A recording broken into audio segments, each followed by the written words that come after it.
अच्छा, तो आज का हमारा टॉपिक है एम्बोलिज़्म। अब एम्बोलिज़्म होता क्या है? मैंने बात की कि हमारे पास ना ये लास्ट टॉपिक में थ्रोम्बोसिस में ये लेट्स सपोज ब्लड वेसल है। इसमें क्या हो रहा था हमारे पास एक क्लॉट बन रहा था, ठीक है, जिसे हम लोगों ने कहा था थ्रोम्बोसिस। ठीक है, हमने इसको क्या कहा था? थ्रोम्बोसिस। ठीक है, थ्रोम्बस थ्रोम्बस फॉर्मेशन हो रही थी ना, थ्रोम्बस की फॉर्मेशन हो रही थी, तो थ्रोम्बोसिस।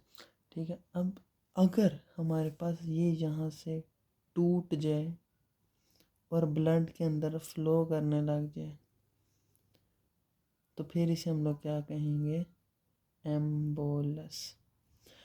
अब अगर ये किसी स्मॉल ब्लड वेसल में जाता है, ये आगे डिवाइड हो जाती है और ये स्मॉल ब्लड वेसल में जाता है और यहाँ जाके लॉज हो जाता है, तो क्या होगा कि यहाँ पे ब्लड फ्लो बंद हो जाएगा। ठीक है, तो हमारे पास इसे हम लोग क्या कहते हैं? एम्बोलिज्म। फॉर्मेशन ऑफ थ्रोम्बस था thrombosis, formation of embolus is embolism. ठीक है, अब हम लोग रीड करते हैं क्या है। Intravascular mass that travels and occludes downstream vessel symptoms depends upon vessels involved। ठीक है, अब ये जो एम्बोलस है ना, ये है हमारे पास, क्योंकि थ्रोम्बस से बन रहा है ना, ये है हमारे पास थ्रोम्बो एम्बोलिज्म। क्या है ये? Thrombo embolism. सारे हमारे पास यही नहीं होते, हमारे पास डिफरेंट किस्म के थ्रोम्बोस होते हैं, एम्बोलस होते हैं। ठीक है, हमारे पास डिफरेंट किस्म के एम्बोलस होते हैं, उनमें से एक टाइप ये है। ठीक है, बाकी भी हम लोगों ने देखने हैं। ठीक है, नंबर 1 हमारे पास क्या है? Thromboembolism is due to, जो कि अभी मैंने बताया, thrombus that dislodge, most common type of embolism. अब 95% ज़्यादा ये है। उसके बाद है अथेरोस्क्लेरोटिक एम्बोलस। अच्छा जी, हमारे पास एथेरोस्क्लेरोसिस क्या है?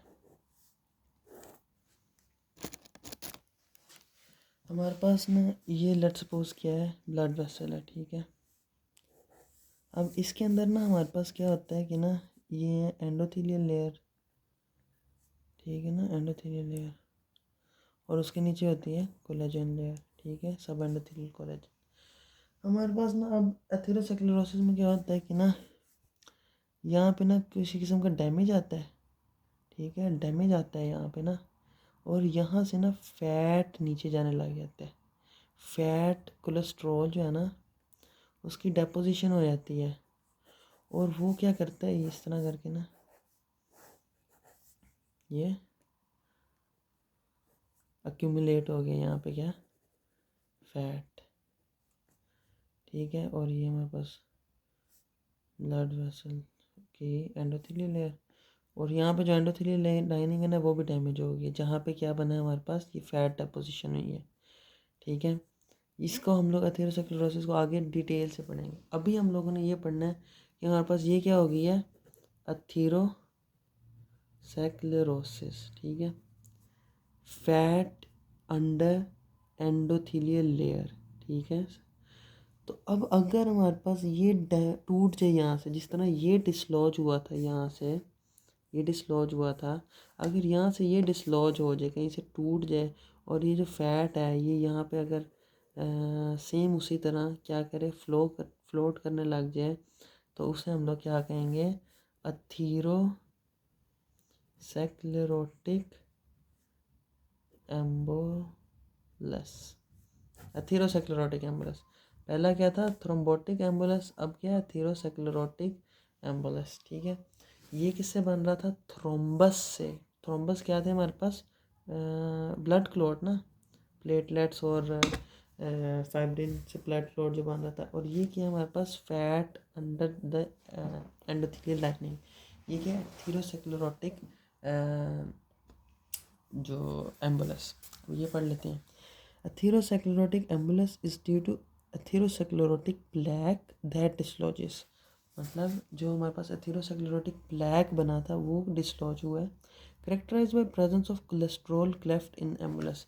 तो ये हमारे पास जो एम्बुलस है, इसमें क्या है हमारे पास? Cholesterol cleft. ठीक है, अच्छा जी, उसके बाद हमारे पास है फैट एम्बुलस।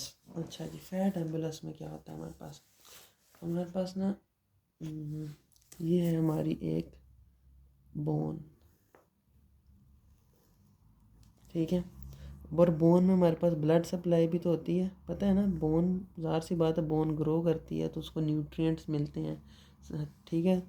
अब हमारे पास अगर बोन फ्रैक्चर हो जाए, बोन क्या हो गई है, फ्रैक्चर, तो बोन के अंदर हमारे पास मौजूद है फैट। अब वो जो फैट मौजूद है ना, वो हमारे पास किधर चला जाएगा, ब्लड वेसल्स के अंदर, ब्लड में चला जाएगा। यहाँ पे लेट्स सपोज ब्रेक डाउन हो गया है बोन का, तो यहाँ से फैट किधर चला जाएगा, इन ब्लड वेसल्स के अंदर, जो कि इस बोन को ब्लड सप्लाई कर रही थी। तो अब हमारे पास इस ब्लड वेसल के अंदर क्या आ गया है, फैट, जिसे हम लोग क्या कहते हैं, फैट एम्बोलस। अब ये रीड कर लेते हैं थोड़ा सा। अच्छा जी, fat embolus is associated with bone fracture, particularly long bones और एंड सॉफ्ट टिश्यू ट्रॉमा। ठीक है, हमारे पास सॉफ्ट टिश्यूज़ में भी इस तरह का हो सकता है, जो सॉफ्ट टिश्यूज़ है ना हमारे पास, उनमें भी ट्रॉमा से इसी तरह फैट जो है वो किधर जा सकता है, ब्लड वेसल्स के अंदर।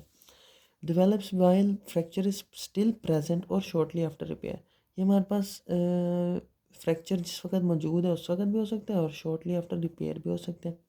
अच्छा, अब इसके होता क्या हमारे पास, characterized by, how it is characterize, मतलब इसमें हमारे पास वो क्या है, जो पेशेंट के सिम्टम्स वगैरह। अब ये जो ब्लड के अंदर हमारे पास फैट एंटर हुआ है ना, ये हमारे पास पता है कहाँ पे जाता है, ये जाता है लंग्स में।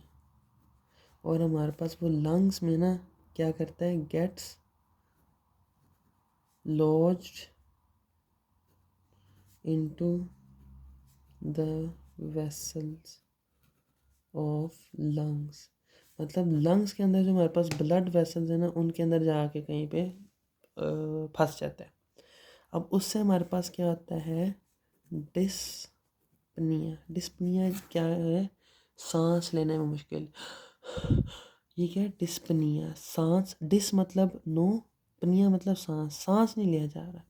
नंबर 2, चेस्ट में ना हमारे क्या होगी, पटिकिया। पटिकिया मतलब कि हमारे पास इस तरह करके ना जख्म बन जाएंगे रेड कलर के, ठीक है, किसमें, चेस्ट के ऊपर, सीने पे, ठीक है। अच्छा, अब ये मैंने ना इधर लिखा हुआ है, इसको इस सिंपल करके, बोन फ्रैक्चर और soft tissue trauma releases fat into blood vessels, goes to the lungs and gets lodged into the vessels of lungs, causes dyspnea and petechia on the skin of chest। ठीक हो गया। अब हमारे पास ये पढ़ लिया हम लोगों ने।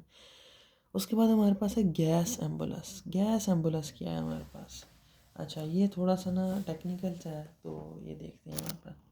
हमारे पास ना लेट सपोज एक ना स्कूबा डाइवर है, ठीक है। लेट सपोज हमारे पास कौन है, स्कूबा डाइवर, जो कि ना डाइविंग करते हैं सी के अंदर। अब जैसे ही पानी के अंदर जाते हैं ना हम लोग, तो प्रेशर जो होता है ना, वो क्या करता है, इंक्रीज़ कर जाता है, ठीक है, प्रेशर इंक्रीज़ कर जाता है। तो प्रेशर जब इंक्रीज़ करता है तो हाई प्रेशर से लो प्रेशर की तरफ हर चीज़ आती है ना, हाई प्रेशर से लो प्रेशर की तरफ। तो अब हमारे पास जो नाइट्रोजन है ना, वो क्या करती है, इंक्रीज़ हो जाती है कहाँ पे, लंग्स में, ठीक है। प्रेशर ज़्यादा है तो लंग्स में उसका प्रेशर ज़्यादा हो गया, तो वो लंग्स से किधर चली जाती है, लो प्रेशर में, मतलब के ब्लड वेसल्स में। हम लोग को लंग्स में पता है ना क्या होता है, ये एल्व्यूलाई होते हैं, ठीक है, और उनके साथ क्या होता है, ब्लड वेसल्स। तो ये हमारे पास एल्व्यूलाई से किधर चले जाती है, इन ब्लड वेसल्स के अंदर, कौन, नाइट्रोजन। अब जिस वक्त तो अगर ये बंदा जो है ना वापस ऊपर आराम से आता है, तो फिर तो ये नाइट्रोजन जो है ना, ये वापस एल्वुलाई में डिफ्यूज़ कर जाती है, जिस तरह से आई वैसे ही चलेगी। लेकिन अगर ये बंदा जल्दी से ऊपर आ जाए, तो हमारे पास लेट सपोज मेरी उंगलियां या मेरी टांगें या मेरे पेट या मतलब कहीं पे भी जो ब्लड वेसल्स हैं उनमें क्या है, नाइट्रोजन। जैसे बंदा ऊपर आ गया है तो आउटसाइड जो है वो नाइट्रोजन कम हो गई है, ठीक है, मतलब एटमॉस्फेयर में प्रेशर कम हो गया नाइट्रोजन का। पानी में ज़्यादा था ना, ऊपर तो कम हो गया। तो अब क्या होगा कि ये फ़ौरन जो नॉर्मली तो ये होना चाहिए था वो आहिस्ता आहिस्ता ऊपर आ रहा है, ब्लड लंग्स से गुजर के जा रहा है, लंग्स से एल्विलाई में जाती जा रही है नाइट्रोजन, लेकिन जल्दी से ऊपर आया तो ये नाइट्रोजन जो है ना फ़ौरन प्रेसिपिटेट आउट कर जाएगी। और यहाँ पे क्या है, हमारे पास मौजूद होते हैं टिश्यूज़। तो ये टिश्यूज़ में क्या करेगी, मतलब एक किस्म का प्रेसिपिटेट आउट हो जाएगी, ठीक है, लॉस्ट हो जाएगी किसमें, टिश्यूज़ में। तो अब ये कौन से टिश्यूज़ में होंगी, ज़्यादातर लंग्स में हो सकती है या फिर जॉइंट्स में हो सकती है, ठीक है, या फिर हमारे पास मतलब ये मेजर इंपॉर्टेंट है, इसे रीड कर लेते हैं।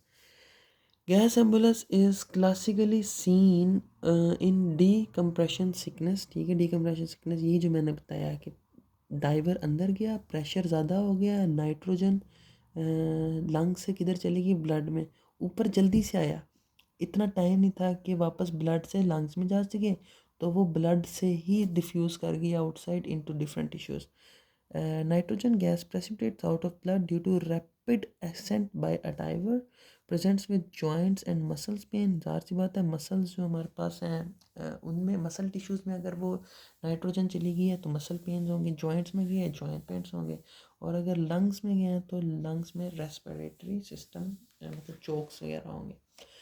उसके बाद chronic form is caisson disease characterize by multifocal ischemic necrosis of bones. हमारे पास बोन्स के अंदर अगर ये ज़्यादा मसला हो गया, ठीक है, तो हमारे पास नेक्रोसिस भी हो सकती है, नाइट्रोजन बहुत ज़्यादा प्रेसिपिटेट कर रही है। गैस एम्बुलस में also occur during laparoscopic surgery. Laparoscopic surgery में हमारे पास क्या होता है कि ना, लेट्स सपोज ये बंदा है, ठीक है, तो ना इसका पेट है, तो पेट के ऊपर ना कट मार के तो फिर ये ना ऑपरेशन किया जाता है, तो यहाँ से गैस भी चली जाती है, एयर मतलब कि, ठीक है, तो उससे हमारे पास क्या हो सकता है, गैस एम्बुलस, ठीक हो गया। ये भी रीड कर लेते हैं। Laparoscopic air is pumped into the abdomen, ठीक है, लेप्रोस्कोपिक सर्जरी, ठीक है। उसके बाद है एमनियोटिक फ्लूइड एम्बुलस। अच्छा जी, एमनियोटिक फ्लूइड एम्बुलस, इसमें हमारे पास क्या होता है, लेट्स सपोज ये है हमारी एक मदर, ठीक है, यहाँ पे क्या है, बेबी, ठीक है। अब ये ड्यूरिंग, ये लेट्स सपोज बेबी, अब ड्यूरिंग प्रेगनेंसी और ड्यूरिंग डिलीवरी अगर हमारे पास किसी किस्म का डैमेज हो जाए यहाँ पे यूट्रस के अंदर, तो क्या हो सकता है, यहाँ पे क्या मौजूद है सारा बेबी के इर्द गिर्द, एमनियोटिक फ्लूइड। अब ये एमनियोटिक फ्लूइड जो होता है ना, ये अगर चला जाए मदर के अंदर तो हमारे पास क्या कॉज कर सकता है, एमनियोटिक फ्लूइड एम्बुलस, ठीक हो गया, एमनियोटिक फ्लूइड एम्बुलस। अब इसमें हमारे पास क्या क्या चीज़ें देखी जाती हैं, जो हमारे पास एम्बुलस है ना उसके अंदर हम लोग ना एक तो हमारे पास एपिथेलियल सेल्स जो है ना वो ज़्यादा होते हैं, उसके बाद कैरेटिन ज़्यादा होता है, क्यों भला, क्योंकि ज़ाहिर सी बात है जो बेबी है ये जिस वक्त इसको रो कर रहा है तो उसकी कुछ कैरेटिन शेड भी होगी, कुछ एपिथेलियल स्किन भी शेड होगी, तो वो इस एमनियोटिक फ्लूइड में होते हैं। तो वो जब इस मदर के अंदर चले गए हैं तो उससे जो एम्बुलस बना है ना, तो वो क्या होता है, उसमें हमारे पास squamous cells and keratin debris होती है, ठीक है, और फ्रॉम फीटल स्किन। और हमारे पास पढ़ लेते हैं, amniotic fluid embolus enters maternal circulation during labour और delivery, presents with shortness of breath, neurological system and DIC. DIC हम लोगों ने पहले पढ़ा है, डिसेमिनेटेड इंटरवेस्कुलर कोएगुलेशन। उसके बाद हमारे पास है पल्मोनरी एम्बोलिज्म। अच्छा, पल्मोनरी एम्बोलिज्म होते हैं और सिस्टेमिक एम्बोलिज्म होता है, दोनों में फ़र्क क्या है, हम लोग सिस्टेमिक सर्कुलेशन और पल्मोनरी एम्बोलिज्म सर्कुलेशन का पता है ना, ये है हार्ट, ये है लंग्स। हार्ट से ब्लड जब लंग्स में जा रहा है तो ये क्या है, पल्मोनरी सर्कुलेशन, और लंग से वापस आ रहा है पल्मोनरी सर्कुलेशन। फिर हार्ट से पूरी बॉडी में जा रहा है और बॉडी से वापस आ रहा है, ये सिस्टेमिक। अगर यहाँ पे किसी किस्म का एम्बुलस है तो उसे हम लोग कह देंगे पल्मोनरी, और अगर बॉडी के अंदर किसी किस्म का है तो उसे हम लोग कह देंगे सिस्टेमिक। इसको पहले पढ़ते हैं फिर इसको पढ़ेंगे। Pulmonary usually due to thromboembolism, ये थ्रोम्बो एम्बोलिज्म की वजह से होता है, ठीक है। मतलब जो पहली वाली टाइप हमने पढ़ी थ्रोम्बो एम्बोलिज्म, ठीक है, ये वाली थ्रोम्बस से जो एम्बोलिज्म बन रहा है ना, ये मतलब एथेरोस्क्लेरोटिक पढ़ा हमने, उसके बाद जो फैट पढ़ा, फिर हमने एमनियोटिक पढ़ा, फिर गैस पढ़ा। इनमें सबसे ज़्यादा 95% कौन सा था, थ्रोम्बो एम्बोलिज्म। तो यही हमारे पास क्या कर रहा है, पल्मोनरी एम्बोलिज्म। कॉमन सोर्स जो है ना, ये डीप वेन थ्रोम्बोसिस है। अच्छा, ये मतलब कि हमारे पास ये पेशेंट है, ठीक है, ये पेशेंट है, ये उसके लंग्स हैं। अब उसकी डीप वेन थ्रोम्बोसिस डीवीटी मैंने बताया कि जो घुटना है उससे नीचे हमारे पास जो है ना, यहाँ पे करके हो सकती है डीप वेन थ्रोम्बोसिस। अब ये यहाँ से अपना ब्लड जो है उसके थ्रू हार्ट में गया ब्लड, फिर उधर से किधर गया, लंग्स में, और यहाँ पे इसने क्या कहा, उसकी पल्मोनरी एम्बोलिज्म। कहाँ से कहाँ गया और पल्मोनरी एम्बोलिज्म कॉज किया। उसके बाद इन्वॉल्विंग फिमोरल और इलियक और पॉप्लिटियल वेन्स, ये वेन्स हैं जिनके अंदर ये हो सकती है हमारे पास, ठीक है, क्या चीज़, एम्बोलिज्म। उसके बाद most often clinically silent because, अच्छा ये ना क्लिनिकली साइलेंट होते हैं, मतलब इतना पता नहीं चलता हमें इनका, क्यों, क्योंकि हमारे लंग्स को ना दो किस्म की ब्लड सप्लाई है। एक तो हमारे पास ये वाली ब्लड सप्लाई है जो हार्ट से ऐसे डायरेक्ट करके आ रही है और यहाँ पे क्या कर रही है, ऑक्सीजनेशन ऑफ ब्लड। दूसरी, इन लंग्स के जो टिश्यूज़ हैं उनको अलहदा से भी हमारे पास ब्लड सप्लाई मिली हुई है, उनको जो ऑक्सीजन चाहिए वो ताकि मीट हो, ठीक है। उसके लिए हमारे पास न्यूट्रिएंट्स भी चाहिए, तो उसके लिए हमारे पास क्या होती है, ब्रोंकियल आर्टरीज, ठीक है, ब्रोंकियल आर्टरीज। तो इसलिए क्लिनिकली साइलेंट है कि जो मसला अगर इधर कोई मसला आया है तो वो इनसे कंपनसेट हो जाता है, ठीक है। lungs has a dual blood supply via pulmonary and bronchial arteries. Ambulance is usually small, ये small होता है। उसके बाद पढ़ लेते हैं पल्मोनरी इन्फार्क्ट्स, ये क्यों होते हैं, इन्फार्क्शन मतलब कि डेथ एक किस्म की पल्मोनरी क्यों हो रही है। लार्ज और medium size artery is obstructed in patients, मतलब कि अगर कोई लार्ज आर्टरी है वो उसमें मसला हो गया ना तो फिर मसला हो सकता है। और अगर वो पेशेंट पहले से किसी किस्म की कार्डियोपल्मोनरी डिजीज़ से गुजर है तो फिर तो बहुत मसला है। अच्छा, पेशेंट के अंदर शॉर्टनेस ऑफ ब्रेथ है, ज़ाहिर सी बात है, लंग्स में कोई भी मसला हो, शॉर्टनेस ऑफ ब्रेथ। हेमोप्टिसिस मतलब कि खांसी करेगा तो उससे खून निकलेगा। प्लेयोरेटिक चेस्ट पेन, हमारे पास चेस्ट में पेन होगी। और प्लेयोरल इफ्यूजन, प्लेयोरल इफ्यूजन का मतलब है कि प्लूरल क्या होता है हमारे पास, प्लूरल कैविटी, ये लंग्स है ना, लंग्स के इर्द गिर्द हमारे पास मौजूद होती है प्लूरा, और यहाँ पे ये दरमियान में क्या है, प्लूरल कैविटी, ठीक है। यहाँ पे ना कोई हमारे पास ना बिल्डअप हो गया है फ्लूइड का। अच्छा, उसके बाद वी क्यू लंग्स, अच्छा वी क्यू क्या होता है हमारे पास, ये फिजियोलॉजी का एक टॉपिक है, ठीक है, वेंटिलेशन परफ्यूजन। अच्छा, वी क्यू, इसमें वी है वेंटिलेशन, क्यू है परफ्यूजन। ये है आउटसाइड एटमॉस्फेयर, ये लेट सपोज लंग्स के अंदर एल्विलाई, और ये ब्लड।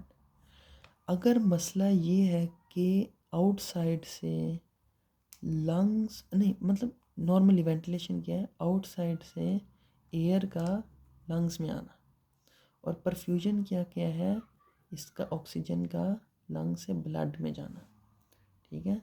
ये वेंटिलेशन, ये परफ्यूजन, इसमें मसला है तो वी इफेक्ट होगा, इसमें मसला है मतलब कोई ऐसा मसला है कि यहाँ पे मसला आ गया, कोई यहाँ पे अस्थमा की वजह से हो गया मसला, तो ऑक्सीजन ही नहीं पहुँच रही यहाँ पे, तो वेंटिलेशन में मसला है। लेकिन यहाँ पे क्यों इफ़ेक्ट हो रहा है, परफ्यूजन, ऑक्सीजन यहाँ पे भी आ रही है, ऑक्सीजन आगे भी जा रही है, लेकिन ऑक्सीजन प्रॉपरली बॉडी को डिलीवर नहीं हो रही क्योंकि यहाँ पे कोई एम्बुलस है।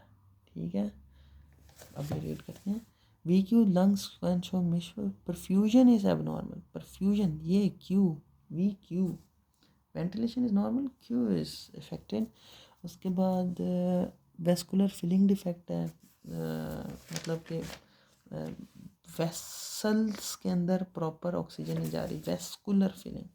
उसके बाद लोअर एक्सट्रीमिटी डॉपलर अल्ट्रासाउंड, ये डॉपलर अल्ट्रासाउंड होता है ना, ये होता है हम लोग ना अल्ट्रासाउंड करते हैं ऐसा जिसमें हम लोग ना ब्लड वेसल्स के अंदर ब्लड का फ्लो चेक करते हैं, ब्लड वेसल्स के अंदर ब्लड के फ्लो को चेक करते हैं।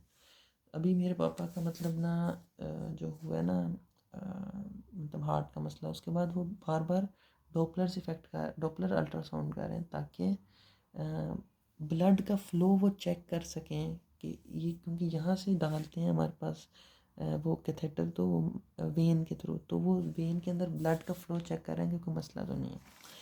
उसके बाद डी डाइमर एलिवेटेड होता है। उसके बाद gross examination reveals a hemorrhagic wedge shaped infarct. अच्छा, वेज शेप्ड इन्फार्क्ट जो है हमारे पास, लेट सपोज ये ब्लड वेसल है और ये जो है ना यहाँ पे ओक्लूजन हो गई है। अब यहाँ पे ओक्लूजन हो गया ना, ये ब्लड वेसल, यहाँ पे एक टिश्यू है उसको ना इफेक्ट वो कर रहा था ब्लड सप्लाई। अब यहाँ पे ना क्या हुआ है, डिसलॉज हो गया है, मतलब एम्बोलिज्म, एम्बुलस आके डिसलॉज हो गया, यहाँ पे लॉज हो गया। ठीक है, अब उससे क्या होगा कि यहाँ पे भी ब्लड सप्लाई नहीं आएगी, यहाँ पे भी नहीं आएगी, यहाँ पे भी नहीं आएगी, यहाँ पे भी नहीं आएगी, तो एक ना वेज शेप्ड बन जाएगा, वेज, इसको कहते हैं वेज शेप्ड। ठीक है, वेज शेप नेक्रोसिस, ये सब जो है ना यहाँ पे इसकी डेथ हो जाएगी। तो ये क्या, वेज शेप नेक्रोसिस। उसके बाद हमारे पास क्या है, sudden death occurs with saddle embolism that blocks the left और राइट पल्मोनरी आर्टरी। जो मेन पल्मोनरी आर्टरी है, पल्मोनरी जो हार्ट से डायरेक्ट ब्लड जो है वो इस लंग्स में लेके जा रही है, अगर वहाँ पे मसला आ जाए ना तो सडन डेथ हो सकती है हमारे पास। उसके बाद क्या है हमारे पास, पल्मोनरी हाइपरटेंशन, ज़ाहिर सी बात है, अगर हमारे पास पाइप है उसके ऊपर हम प्रेशर दे दें तो उस पाइप में से पानी का प्रेशर ज़्यादा हो जाता है। अगर उस पाइप के अंदर कोई चीज़ डिसलॉज हो गई तो भी प्रेशर ज़्यादा हो जाएगा क्योंकि सरफेस एरिया कम हो गया ना, तो पल्मोनरी हाइपरटेंशन होगी। पल्मोनरी ब्लड वेसल्स में हमारे पास पल्मोनरी सर्किट में पीपी इंक्रीज हो जाएगा। फिर सिस्टेमिक एम्बोलिज्म है, ये भी थ्रोम्बो एम्बोलिज्म से होता है, अराइजेज इन लेफ्ट हार्ट। और हमारे पास क्या है कि travels down the circulation to occlude flow of organ, most commonly the lower extremities. बस ये आगे हम लोग इसको डिटेल से पढ़ेंगे, अभी इतना इम्पोर्टेंट नहीं है।